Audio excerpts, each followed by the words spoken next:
Hi viewers. రోజు కలవడం వలన, లేకపోతే రోజు మీరు హస్తప్రయోగం చేసి వీర్యం తీసేయడం వలన మీకు మీ స్పెర్మ్ క్వాలిటీ తగ్గుతుందా? లేకపోతే మీ స్పెర్మ్ క్వాంటిటీ ఏదైతే ఉంటుందో అది తగ్గుతుందా చూద్దాం. చూడండి, ఎప్పుడైతే మీరు రెగ్యులర్‌లీ వీర్యం తీస్తుంటారో మీ క్వాంటిటీ పైన ఎఫెక్ట్ ఉంటది.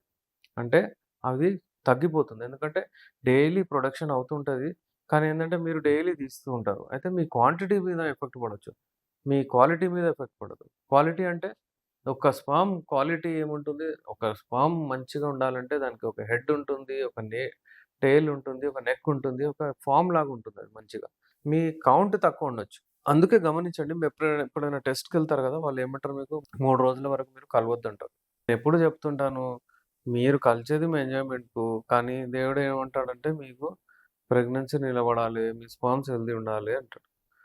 అందుకనే ఏందంటే మీరు వారానికి ఒక 2 సార్లు మంచి క్వాలిటీ సెక్స్ చేస్తే మీకు క్వాంటిటీ సెక్స్ వద్దు.